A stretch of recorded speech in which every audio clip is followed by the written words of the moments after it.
اللہ تعالیٰ کا انعام ہے، اس کا کرم ہے کہ اس نے ہمیں موسم سرما کی یہ برکات ہمیں نصیب فرمائی ہیں۔ راتیں لمبی ہیں، دن چھوٹے ہیں، اور رات کو عبادات کرنے کا، ذکر و اذکار کرنے کا، نماز تہجد ادا کرنے کا موقع مل جاتا ہے۔ ایک مومن کے لیے یہ موسم سرما جو ہے یہ نیکیوں کے کمانے کا سیزن ہے۔ جتنا بھی اللہ کا شکر ادا کیا جائے کم ہے، لیکن ہم اس کو نیکیاں کمانے کا سیزن تب بنا سکتے ہیں کہ جب ہم ان لمحات کا فائدہ اٹھائیں، ان اوقات کا فائدہ اٹھائیں اور ان کو کسی دینی مقصد میں استعمال کریں، عبادت کے اندر ان کو صرف کریں، پھر فائدہ ہے۔ اور اگر ان لمبی راتوں کو نیند پوری ہو جانے کے باوجود بستر کے اندر پڑے رہیں، اٹھنے کا نام نہ لیں، نیند مکمل ہو چکی ہے، نیند پوری ہو چکی ہے، اس کے باوجود بھی نماز تہجد سے ہم محروم ہو جائیں، صبح سویرے جلدی اٹھنے سے ہم محروم ہو جائیں، حتیٰ کہ فجر کی نماز بھی ہم سے قضا ہو جائے اور فجر کی نماز بجماعت پڑھنے سے بھی ہم محروم ہو جائیں،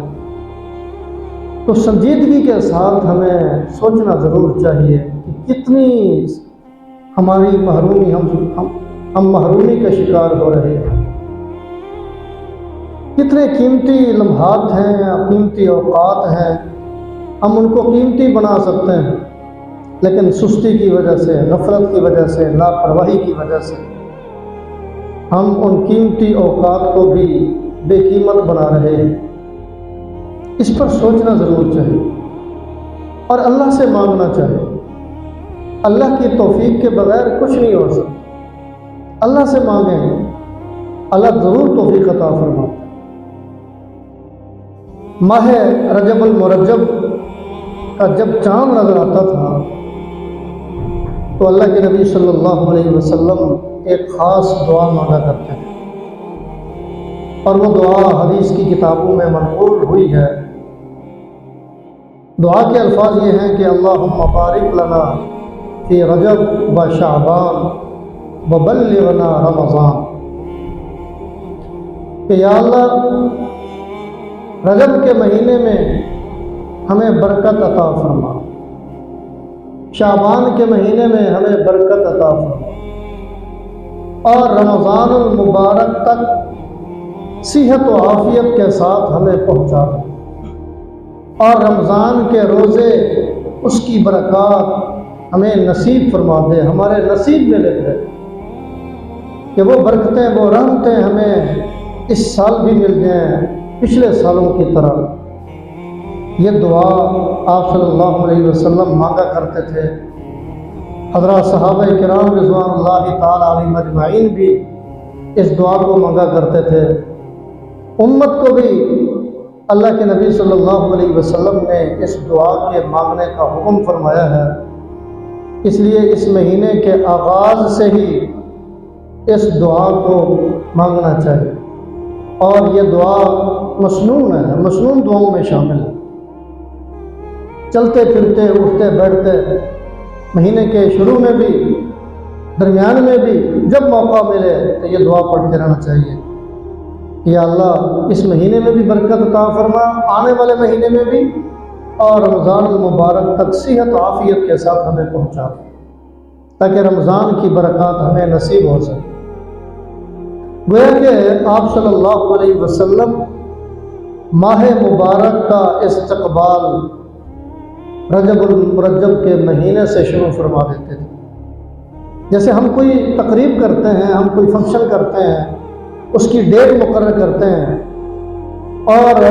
اس سے پہلے ہم اس کی تیاریاں شروع کر دیتے ہیں، اسی طرح رمضان المبارک اللہ کا مہمان آ رہا ہے، اس کی تیاریاں ابھی سے شروع فرما دیجیے۔ اپنا ذہن ابھی سے بنا لیجئے، اپنے ذہن کو ابھی سے تیار کر لیجئے۔ اگر پچھلے مہینوں کے اندر اور پچھلے سالوں میں اگر ہم سے کوئی کوتاہی ہوئی ہے، کمی ہوئی ہے، اور ہمارے رمضان غفلت میں گزر گئے ہیں، رمضان مبارک کے مہینے کوتاہیوں میں گزر گئے ہیں، تو ہمیں ان کا جائزہ لینا چاہیے اور عزم کرنا چاہیے، ارادہ کرنا چاہیے کہ یا اللہ سابقہ زندگی میں، پچھلی زندگی میں جو کوتاہیاں ہم سے ہو گئیں سو ہو گئی، جو غفلتیں ہم سے ہو گئیں سو ہو گئی۔ اب ہمارا عزم ہے، اب ہمارا ارادہ ہے کہ آنے والا جو ماہ مبارک ہے، رمضان المبارک ہے، یا اللہ ان کے اوقات کو ہم قیمتی بنانے کی کوشش کریں، ان کے دنوں کو بھی، ان کی راتوں کو بھی جاگ کر، عبادت کر کے، ذکر و اذکار کر کے، قرآن کریم کی تلاوت کر کے ہم اس رمضان کو اپنی زندگی کا مثالی رمضان بنائیں اور اس کی برکات سمیٹنے کی کوشش کریں۔ ارادہ تو ہم کر سکتے ہیں، نیت تو ہم کر سکتے ہیں۔ اگر ابھی سے ہم نے ارادہ کر لیا، ابھی سے ہم نے اگر نیت کر لی، ہمیں ارادے کا، نیت کرنے کا بھی ثواب مل جائے اور ثواب ملتا رہے گا۔ اور رمضان المبارک جب آئے گا تو ہمارا عزم پہلے سے پختہ ہوگا، ہمارا ارادہ پہلے سے پختہ ہوگا، اس لیے اس مہینے میں پھر ہم سے کوئی کوتاہی نہیں ہوگی، کوئی کمی نہیں ہوگی، ہم سے کوئی غفلت نہیں ہوگی، لاپرواہی نہیں ہوگی۔ اور رمضان المبارک کا مہینہ اللہ کی عبادت کر کے، اللہ کو راضی کر کے، اللہ کو خوش کر کے اپنی نجات اور اپنی بخشش کروانے کا سامان ہم کر لیں۔ اللہ کے نبی صلی اللہ علیہ وسلم رمضان المبارک میں اس طرح زندگی گزارتے تھے کہ آپ کی زندگی کا ایک ایک لمحہ، ایک ایک منٹ، ایک ایک سیکنڈ اللہ کی رضا کے لیے گزرتا تھا، اللہ کی خوشنودی کے لیے گزرتا تھا، اللہ کو خوش کرنے کے لیے گزرتا تھا، اور اپنے گھر والوں کو بھی، اپنی ازواج مطہرات کو بھی، قریبی دوستوں کو بھی، حضرات صحابہ کرام کو بھی آپ صلی اللہ علیہ وسلم تلقین فرماتے تھے کہ اس وقت کو قیمتی بناؤ، ان دنوں کو قیمتی بناؤ، رمضان کی راتوں کو قیمتی بناؤ، اور بالکل اللہ کی طرف متوجہ ہو جاؤ، گویا کہ عبادت کرنے کے لیے یکسو ہو جاؤ، اور تمہارا کوئی لمحہ غفلت میں نہیں گزرنا چاہیے، کوئی وقت تمہارا غفلت میں، لاپرواہی میں نہیں گزرنا چاہیے۔ اس طریقے کے مطابق ہمیں رمضان کا مہینہ گزارنا چاہیے، اور اس کے آنے سے پہلے اس کی فکر کرنی چاہیے، اس کا اہتمام کرنا چاہیے، عزم کرنا چاہیے، ارادہ کرنا چاہیے۔ اور قرآن کریم کی آیت میں فرمایا گیا ہے کہ آدمی کا ارادہ، عزم اور اس کی نیت یہ ہونی چاہیے، قُلْ إِنَّ صَلَاتِي وَنُسُكِي وَمَحْيَايَ وَمَمَاتِي لِلَّهِ رَبِّ الْعَالَمِينَ۔ یا اللہ میرا سب کچھ آپ کے لیے ہے، میری زندگی بھی آپ کے لیے ہے، میری موت بھی آپ کے لیے ہے، اور زندگی کے اندر ہر قسم کے جو لمحات ہیں، اوقات ہیں، اور اس کے اندر جو اعمال ہیں، جو افعال ہیں، کام ہیں، وہ سب آپ کے لیے ہیں۔ میری عبادت بھی آپ کے لیے، میرا اٹھنا بھی آپ کے لیے، جاگنا بھی آپ کے لیے، سونا بھی آپ کے لیے، ذکر و اذکار بھی آپ کے لیے، قرآن کی تلاوت بھی آپ کے لیے، سب کچھ آپ کے لیے ہے۔ اس عزم کے ساتھ جب ہم وقت گزاریں گے اور ہر بندہ یہ ارادہ اور نیت کرے گا، تو آپ اندازہ لگائیں کہ معاشرے کے اندر انقلاب نہیں آ جائے گا، معاشرے کے اندر انقلاب نہیں آ جائے گا، معاشرہ سدھر نہیں جائے گا۔ ہر بندہ جب نیک بن جائے گا اور اپنی زندگی کے ہر لمحے کو اللہ کی رضا کے مطابق گزارنے کی کوشش کرے گا، ارادہ کرے گا، نیت کرے گا، اس کے مطابق گزارے گا، تو سب ایک دوسرے کے لیے سکون کا باعث بن جائیں گے، سب کو ایک دوسرے سے راحت ملے گی، ایک دوسرے سے سکون ملے گا، کسی کو کسی سے کوئی تکلیف نہیں ہوگی، کوئی دوسرے کے لیے تکلیف کا سبب نہیں بنے گا، ذریعہ نہیں بنے گا، معاشرہ سدھر جائے گا، معاشرے میں سکون پیدا ہو جائے گا اور معاشرے کے اندر ایک انقلاب آ جائے گا۔ نبی مہربان صلی اللہ علیہ وسلم اور حضرات صحابہ کرام رضوان اللہ تعالی علیہم اجمعین کی زندگیاں ہمارے لیے مشعل راہ ہے۔ نبی کی زندگی ہمارے لیے نمونہ ہے، نبی کا اسوہ ہمارے لیے نمونہ ہے۔ ہم نے نبی کریم صلی اللہ علیہ وسلم کو فالو کرنا ہے، نبی کے طریقے کو فالو کرنا ہے، نبی کی زندگی کو سامنے رکھ کر اس کے مطابق زندگی گزارنے کی کوشش کرنی۔ اسی میں ہماری نجات ہے، اسی میں ہماری فلاح ہے، ہماری دنیاوی کامیابی بھی اسی میں ہے اور ہماری اخروی کامیابی بھی اسی میں ہے۔ اس کے بعد نیک لوگوں کا طریقہ، سلف صالحین کا طریقہ، اچھے لوگوں کا طریقہ، ان کی زندگیوں کو دیکھیں کہ ہم یہ سمجھتے ہیں کہ وہ تو اللہ کے نبی تھے، اللہ کا ان پر خاص کرم تھا، اللہ کا ان پر خاص فضل تھا، اس لیے وہ عبادت کر لیتے تھے، نیک اعمال کر لیتے تھے۔ حضرات صحابہ کرام پر بھی اللہ کا بڑا کرم تھا، اللہ کا بڑا فضل تھا، وہ بھی کر لیتے تھے۔ ہم ان جیسے کہاں، ہم تو کمزور ہیں، ہم تو کمزور ہیں، کمزور ایمان والے ہیں، ہم یہ کہاں کام کر سکتے ہیں؟ بھئی اس کے بعد بھی تو نیک لوگ آئے ہیں اور انہوں نے نبی پاک صلی اللہ علیہ وسلم کے طریقوں کے مطابق زندگی گزار کر اللہ تبارک و تعالیٰ کے محبوب بنے ہیں اور یا اللہ میں شامل ہوئے ہیں، نیک لوگوں میں شامل ہوئے ہیں۔ اب بھی اس زمانے کے اندر بھی، اسی زمانے کے اندر بھی کتنے لوگ نیک لوگ ایسے ہیں جو اللہ کے محبوب ہیں، مقربین میں ان کا نام شامل ہے اور یا اللہ میں ان کا نام شامل ہے، تہجد کی نماز پڑھنے والے ہیں، تہجد کو معمول بنانے والے ہیں، نمازوں کو باجماعت ادا کرنے والے ہیں، صدقہ خیرات کرنے والے ہیں، نیک زندگی گزارنے والے ہیں، اپنی زندگیوں سے دوسروں کو سکون پہنچانے والے ہیں، اپنی زندگیوں سے دوسروں کو راحت پہنچانے والے ہیں، کسی کے لیے تکلیف کا باعث نہیں بنتے، کسی کے لیے بے سکونی کا باعث نہیں بنتے۔ ایسے لوگ اب بھی موجود ہیں اور ہر جگہ موجود ہیں، ہر ملک کے اندر موجود ہیں۔ انہی لوگوں کی وجہ سے تو کائنات کا یہ نظام برقرار ہے، انہی نیک ہستیوں کی وجہ سے تو یہ آسمان اور زمین کا نظام، کائنات کا نظام چل رہا ہے۔ اگر نیک لوگ سب کے سب اٹھ جائیں، نیک لوگوں کا خاتمہ ہو جائے، سب کے سب اللہ کے حضور پہنچ جائیں، تو پھر اس کائنات کا نظام اس کو لپیٹ نہ دیا جائے۔ اس لیے ہمارے پاس وقت موجود ہے، زندگی کا کوئی بھروسہ نہیں ہے، کچھ پتہ نہیں ہے کہ زندگی کی کب شام ہو جائے۔ کم از کم 3 کام ہمیں ضرور کرنے چاہیے، اور میں نے اپنے بزرگوں سے سنا ہے، اساتذہ سے سنا ہے، بڑوں سے سنا ہے کہ اگر کوئی شخص ان 3 کاموں کو کرنا شروع کر دے تو اس کی زندگی میں انقلاب آ سکتا ہے، اس کی زندگی بن سکتی ہے، اس کی زندگی سنور سکتی ہے اور اپنی زندگی کے اندر خوشی پیدا کر سکتا ہے، اپنی زندگی کو کامیاب بنا سکتا ہے۔ وہ 3 کام کیا ہیں؟ پہلا کام کہ ہر دن، ہر روز صبح جب اٹھیں، سب سے پہلے نماز فجر ادا کریں، کوشش کریں کہ نماز فجر باجماعت ادا ہو۔ اپنے قریب ترین جو مسجد ہے اپنے پڑوس میں اس مسجد میں جائیں، نماز فجر ادا کریں، اور اس کے بعد 2-4 منٹ اس عزم کا ارادہ کریں، اس نیت کا ارادہ کریں کہ یا اللہ، آج کے دن میری زندگی میں میرے اس نئے دن کا آغاز ہو گیا ہے،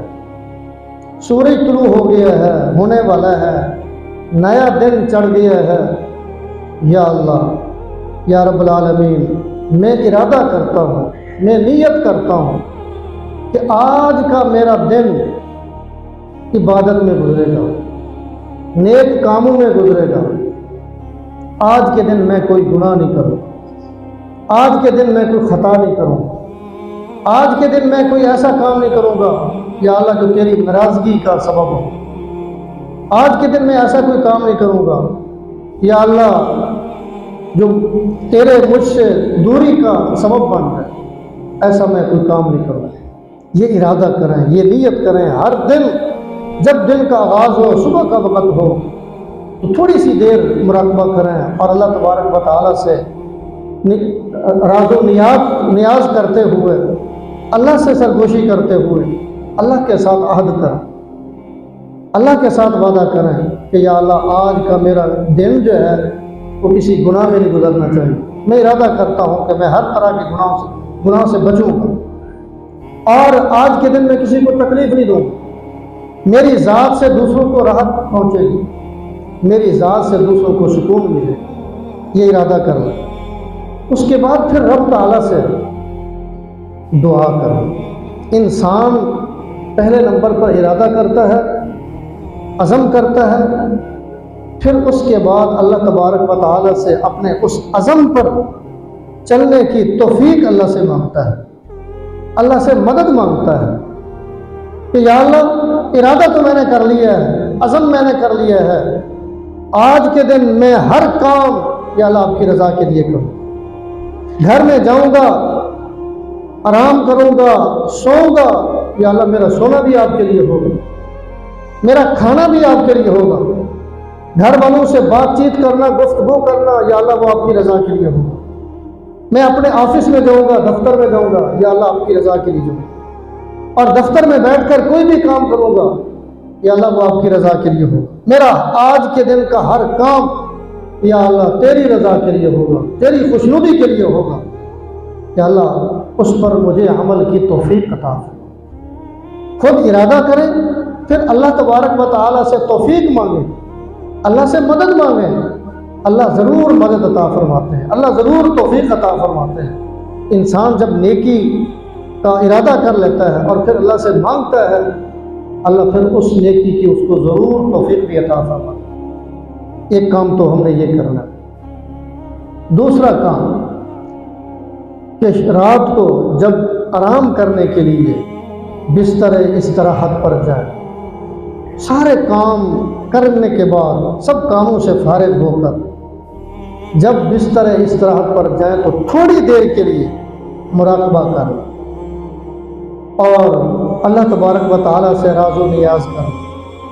اللہ تبارک و تعالیٰ سے یہ کہیں کہ یا رب آج کے دن مجھ سے کہاں کہاں کوئی خطا ہوئی ہے، مجھ سے کہاں کہاں کوتاہی ہوئی ہے، سارے دن کے جو آپ نے اعمال کیے ہیں، جو کام آپ نے کیے ہیں، ان کاموں کا جائزہ لیں کہ صبح اٹھنے کے بعد سے لے کر رات کو بستر استراحت پر آنے تک دن بھر میں نے جتنے کام کیے ہیں، ان کاموں میں جو اچھے کام ہوں، عبادت والے کام ہوں، نیک کام ہوں، ان نیک کاموں پر اللہ کا شکر ادا کریں، اور جو کام غلط ہوئے ہیں، جو کوتاہی آپ سے ہوئی ہے، گناہ کے کام ہوئے ہیں، اس پر رب تعالیٰ سے معافی مانگیں کہ یا اللہ میں نے ارادہ کیا تھا دن کے وقت کہ میں گناہ نہیں کروں گا، لیکن یا اللہ انسان ہونے کے ناطے، بشر ہونے کے ناطے آج کے دن مجھ سے یہ کوتاہی ہو گئی، آج کے دن مجھ سے یہ گناہ ہو گیا، مجھ سے یہ خطا ہو گئی ہے، یا باری تعالیٰ میری اس خطا کو معاف فرما، یا باری تعالیٰ میرے اس گناہ کو معاف فرما۔ صبح کے وقت نیک کام کا عزم کیا ہوگا اور رات کو اپنی کوتاہیوں پر، گناہوں پر اللہ سے جب معافی مانگے گا، صبح کا عزم ساتھ ہوگا اور رات کو اپنی زندگی کا جائزہ لے گا، اپنا محاسبہ کرے گا، اپنا احتساب کرے گا، کوتاہیوں پر اللہ سے معافی مانگے گا، گناہوں پر توبہ کرے گا، اللہ اس کی توبہ کو قبول فرمائے گا۔ اس دو کام ہم نے یہ کرنے ہیں، اور تیسرے نمبر پر یہ کام کرنا ہے کہ صرف اپنے آپ کو نہیں بدلنا، اپنے جو ماتحت لوگ ہیں ان کی زندگیوں کے بدلنے کا بھی ہم نے ذریعہ بننا ہے، باعث بننا ہے۔ خود نیک بن جانا کافی نہیں ہے، اگرچہ یہ بھی ضروری ہے، خود اچھا بن جانا کافی نہیں ہے، اگرچہ یہ بھی ضروری ہے، اپنے ماتحت جتنے بھی لوگ ہیں گھر کے اندر، آپ کے بچے ہیں، فیملی ہے، ان کو بھی تلقین کریں، ان سے بھی یہی بات کہیں کہ اپنے دن کا آغاز اللہ تبارک و تعالیٰ کی عبادت سے اور نیکی کے جذبے سے، نیکی کرنے کے ارادے سے کریں، اور رات کے وقت محاسبہ کریں، احتساب کریں، اپنا جائزہ لیں کہ جہاں جہاں آپ سے کوئی کوتاہیاں ہوئی ہیں، گناہ ہوئے ہیں، اللہ کے حضور معافی مانگیں۔ اس طریقے کے مطابق اگر ہم زندگی گزاریں گے، آپ خود سنجیدگی کے ساتھ اگر اس چیز کا جائزہ لیں گے، آپ غور کریں گے کہ اگر کوئی بندہ ان ہدایات کے مطابق زندگی گزارے گا تو کیا اس سے کسی دوسرے کو کبھی کوئی تکلیف ہوگی؟ ہر بندہ جب اس طرح زندگی گزارے گا، ایک گزارے گا، دوسرا گزارے گا، تیسرا گزارے گا، چوتھا گزارے گا،